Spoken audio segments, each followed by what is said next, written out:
Bags full of just papers, just like, okay, newspaper articles I kept that I wanted to keep, receipts, mostly stuff from other people, pamphlets, brochures, so that's like 10 bags of that.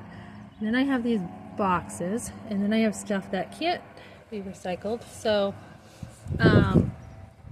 some of the old movies in my Barbie, they're going in the dump.